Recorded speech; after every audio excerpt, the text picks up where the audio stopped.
So why do you think it is so difficult to find love these days? There are obviously like a lot of avenues to find love, right? There are dating apps, there are matrimonial apps, there are your friends telling you and hooking you up with somebody, or there are lots of these things. Mixers also happening in a lot of cities these days. The thing is, that's happening and people are putting themselves out there. At the same time, at the same rate, people are losing authenticity also. I go out there, I know I'm looking for love, I really want love, but I don't find the courage to tell the other party that, you know what, I'm not here for casual, I'm here for love, can you match that? Right? So because people are not able to say that, I think finding love is becoming more and more difficult every day. What do you think? I feel in the world where everything is being instant gratifying, first of all, someone is not going with an intent of a long term. When you talk about dating apps, matrimonial sites, there's a very small percentage of people who are coming out happy. Otherwise, every weekend you spare out time to find some love, and then the next thing you are doing is you are deleting that app, never to go there, never to go on that app again. But you are not socializing, you are not finding love organically when you're talking about all these avenues. I guess people are so busy in their life that they are not able to find that time and space for themselves to attract love organically. So what is happening? Maybe in next 10 days, 15 days, they again download the same app with an intent of finding love. But as you said, the authenticity is missing, right? So I guess that is a huge gap. I personally don't want to recommend dating apps. Okay. I have been there myself, telling people the same story again and again about my background, about my previous breakup, about my current life, what is happening. It is so draining. It is utter draining. I prefer to travel, again, not with an intent of finding love or finding someone. First of all, what helped me, if I'll tell you honestly, is finding that love for myself within. Finding that calmness for myself within. If I'm chasing love, my mom always used to tell me during my childhood days, math से मत डरो, जितना उसके पीछे भागोगे वो तुम्हारे से आगे भागेगी, राइट? तो ऐसे आप चेज मत करो किसी चीज़ को, नहीं तो वो और दूर जाती रहेगी. It's like a carrot and carrot, अगर आपकी कैरेट बंधी हुई है आगे, तो it's like with the stick, if the carrot is tied, you keep chasing the carrot, but the more you are moving forward, the carrot is also moving forward with you. So that analogy worked for me. It's like you find that calmness, अपने आप चीज़ें आपके पास आएंगी. That's what I think. I disagree with the dating apps thing. I'm okay with people exploring on dating apps because it's just a means to an end. At the end of the day, it's a medium. Just like people, fear money and all of that, money is a medium. Similarly, dating apps is a medium to find people. And what you're saying, the chase, in that chase, we become so desperate to find love that we don't recognize what we want, totally, what we need, who we are, right? Our own patterns, our own behaviors. We just go with whatever is blingy, whatever looks like, shiny object syndrome. So whatever the next shiny object is, you go for that. Now, coming back to our people being authentic is also to do with the society and the pop culture, that how it's evolving right now is that are people holding space for each other? Like when you go and tell your friends about your relationship, about the boy you met on Tinder or Bumble or whatever, what are they responding with? Are they responding with, oh, tell me how hot he is, or what does he do? Or are they responding with, okay, did you have any, good conversation? Real conversation. Or are they shutting you down completely? Or are they telling you, oh, babe, Bumble is just for this, nobody is holding space for each other to actually talk about love. How often do you find friends also talk about love? Right? When you were looking for love, when I was looking for love, let's say, or when we were open to receive, were we able to talk to our friends, non-coach friends, let's establish that, about love, right? It's maybe that's also a very tiny percentage of people who are talking about love for what it is and what it takes, what a relationship takes. Maybe people are, I'll correct myself here, maybe people are even talking about love. People are not talking about conscious relationships. So if people are not talking about conscious relationships at home, when your parents are pressuring you to get married, with your friends, yeah, when are you giving us the good news? You know, when do you get engaged, or when do you find a boy? Things like that. If everyone's just pressuring you and telling you to get in it, but no one's actually talking about the relationship, what it takes to run a relationship, then where are you leaving the education awareness space for people to even do the right thing on a dating app? It does make sense to an extent, but I would like to play a devil's advocate here. Again, when we talk about why people are not able to find love, is because somewhere, as people, if I have to be in someone's shoes, what I have seen and what I have heard from people who are still on the dating apps is that they themselves don't accept about their flaws, about their identity. When you talk about creating that safe space, I guess they themselves are not ready to be vulnerable. Maybe in the sixth or the seventh meet, if it happens, because it takes a lot of time to plan get to the sixth call or the third date, where people are able to like be honest and openly talk about, hey, this is what my life is, or this is what has happened in my life lately, or this is how my previous relationship, why did it work, why did it not work, or my flaws and my identity. And that becomes a shocker. If you want to like keep delaying telling the truth, then why do you want an authentic relationship to come into your life? Look, it does not match in the equation. If I am honest about it, hey, I did these things. Yeah. I am making this much money. I am not earning from past few years. I am living with my family. I am not living with my family. I don't have plans to live with my family. I don't have plans to like go outside and look for jobs or whatsoever it is. If I am not honest about my choices and my decisions and the thoughts that I have, the only problem is I'm only expecting the other person to be at most vulnerable and authentic and loving and supporting and caring. While you're not being. And I think if you think about it, if you go back 2 years ago, that's what worked for us. Because before we even thought that we were looking for love in each other, we were just being vulnerable with each other. I was naturally being vulnerable with you. I was telling you all the things that, like, even if I would have a conflict within the team or anything. And I was, at the same time, I was pushing you to be more vulnerable with me. No, tell me about this, tell me about that. And we both were able to open up very vulnerably with each other. We've had moments where no one else is around and we're just sitting and talking, right? Late at night or on the phone and all of that. And I think that's what helped us also find love. First of all, like you said, within ourselves, that I can be so authentic and open and vulnerable with somebody and yet still be respected and accepted. Because I remember I would break down in front of you and I'd like show you my most weakest vulnerable side, and next time you'd still talk as if how much you respect me and how much you look up to me, and that made me feel safe to love myself. I still do. That made me feel safe to love myself, and that's how eventually I fell in love with you. Right? And it worked the same for me as well. As you said, you are vulnerable and you created that space for me to be honest and vulnerable.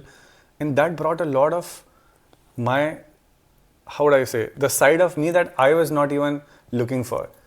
Because first of all, love is not about falling for the person. Love is about how that person is making you feel about yourself.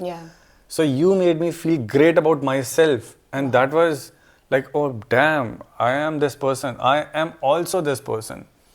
And because of you, I could identify that side and like, yeah, if I can love this person because of you, if you are the source, if you are the enabler, I want to be with you. So obviously there is selfish motive to it, but that's how we find love, right? The problem is that people don't understand it. They only find love from other person. But love is mostly about how the other person is making you feel about yourself. And in today's world, so many people are feeling so much shitty about their relationship, but they are not able to like, I'm not talking about love, but find themselves in that space. You know, that's a brilliant point. And one more point I would like to add to why is it so hard to find love is also because we have somewhere romanticized being a chaser. You know, like Bollywood movies and all, they've kind of romanticized that, oh, how much I can love this person, how much I can give, I can like become, you know, like whole Devdas for this person or whatever, right? Like whatever Ranbir Kapoor character, right? And that's what I think people are romanticizing and idolizing. and putting into their relationship practice also. They find someone, they like someone, they might, have a good time and all of that, and they really appreciate the other person. And then suddenly this hero energy comes from within them. Oh, let me just give, let me pour, let me give, let me pour. Whereas what you just said was such a big point, that how does this person make me feel, right? I think we stop checking that in relationships. Yeah. Many of my clients are going through this, that they keep pouring, and then they never stop and check, how does this person make me feel? Especially in the first few months of their relationship or dating or whatever. And then 6 months, 1 year, 2 years down the line, they will have a full crash and burn episode. And then they'll be like, oh, you know what? This person doesn't do anything for me. You never waited for them, or you never acknowledged that this person is not doing. So you go and have a conversation with them. So I guess conversation is also one big aspect which is missing from... It's like one of the building blocks to a sustainable relationship, right? When you said it's not just about finding love, it's also about sustaining a relationship. Yeah. Right? It's like decision versus commitment. Right? Going to gym is a decision, but staying committed is what will show you results. Absolutely. So it's not about just finding a partner. The main work starts after that. Yeah. And people don't want to do that. It's like, oh, I've got this. Now it should run on an autopilot mode. Yeah. No, this is not going to happen. This is one of the biggest mistakes you are doing. This is the biggest mistake. Don't do this. Don't fall into this trap. You have to put in the work, irrespective. Pre and post relationship. Everywhere. It is a continuous work. Unless you have spent 50 years together, that you have auto-tuned yourself to each other's rhythm. Even not 50, but fewer years also. But the thing is, the question is not why is it hard to find love. You can actually find love. Yeah. The question is why is it hard to make love work? Yeah. Right? Or how to sustain it. How to sustain People are love. falling out of a relationship like this. Yeah. Because they have a checklist. I remember having these conversations before I got married with my friend, and she was telling me one day, Ki Yajan, my friend had a checklist ki this guy should be earning this much, should be driving this, should not be living with family, should this, all those material checkpoints. And after the marriage, few months into the marriage, it's like, oh, he does not respect my parents, he's not emotionally available for me, he has his life. But hey, this was never a part of your checklist. Yeah. So what we are chasing and what we are getting is totally different. You ask people today and you ask people 6 months after, ki what is it that you are looking for in a relationship, the answers will be different. So there is no clarity within what do you need. And for myself, I never made a checklist. For me, we'll get to that story. see, those are non-negotiables. So that's what we're talking about. So let's not completely throw a list out also. Yeah, list right? Basically don't have a material superficial list. Yeah. Which when we talk about, list is from a perspective of sustaining a relationship. Not attracting, as you said, blingy things in life. Oh, the appearance, the earning, money. height, food and lifestyle choices. These things like won't matter after a couple of years. So the list actually that one needs to have when looking for love is non-negotiables, like you said, right? Value systems, respect, principles that they work on, and all of that. And I do remember. Of course, I am a much more emotional and gut-led person, so I had no lists, but you did, right? You had a superficial list, which was like a joke between us, but also a genuine thing that you were looking for, like the non-negotiables. And the funny thing is, his superficial list, I was the exact opposite of. And she was the only one who helped me make that list. I was sitting in one of her sessions, and she was telling it to the audience, okay, you should have a list of non-negotiables, and like this. Oh, why did I never think of that? Should I also have one? And then I thought and wrote few things, and then, the exact opposite. I'm the exact opposite of your superficial list. Yeah, that's Although true. our values and non-negotiable list matches a lot. So when it comes to talking about authenticity and vulnerability, do you have few questions that people can genuinely ask while on a dating platform, or maybe when they are meeting in person on a first or a second date, to actually go to the depths rather than not submit the surface? So I tell this to all my clients who are in this journey, this every single time, that you meet the person. Of course, you talk about lifestyle, hobbies, all those things, but also bring up the real questions. For example, one of my favorite questions, which I've asked you also early on, I don't know if you noticed or not, was, hey, who are you closest to in the family? Yeah. Who do you love more, your mom or your dad? Why? How was it growing up with your mom? How was it growing up with your dad? You're asking it very calmly, in a very fun, light-hearted manner, but it gives away a lot about the person, their values, their family values, which is very important if you're looking for a long-term partner, to understand family dynamics, right? That is one of them. Another thing is to talk about something in the future, right? So lifestyle in the future, for example, travel, right? When you're talking about travel with somebody, try to get more and more of their travel stories out. Okay, what kind of travel would you like to do? This, that, right? So let's say, and there's nothing right or wrong in it. There are people who travel just to party and meet people. There are people who travel for culture and history. There are people who travel just for food, right? There are people who travel just to escape the reality. Yeah, right. So when you go into these stories, you learn more, right? So one of the best questions you can ask is, tell me more. Yeah. You can talk about anything. There's no checklist about should we talk about this, should we talk about that, this is not to be brought up, this is to be brought up. Nothing like that. Anything you're talking about, ask, tell me more. Tell me more is such a non-threatening, open-ended question that will make the other person talk a lot, and everybody likes talking about themselves. Trust me on that. Also, I believe one of the questions could be about childhood. How your childhood was. Because a lot of us today are a product of what we received or how we were nurtured through our environment, through our family, through basically a holistic environment during our childhood years, right? So we should genuinely deep dive and ask about it. Before asking, maybe share few snippets about your own childhood. Yeah. Ki, hey, this was my relationship with my family, or I was being bullied at school, or I was a bully at school. It talks a lot about your own identity, how you have shaped, or maybe how long you have come from point A to point B. So it brings a lot of depth into identifying a person. And this is what I believe people are not even reaching to the depths. Yeah. And then they are finding love here. And then it just falls off because you never created the roots. It takes a lot of time to create roots in a relationship or in anything that you want to do. Otherwise, if the roots are not formed, one small challenge, it will be gone. Like the iceberg, right? What a person is. You can meet them 10 times. You can date them for 6 months. And yet, if you don't talk about all these things, you don't experience all these things together, you will only know the tip of the iceberg and you wouldn't know the person.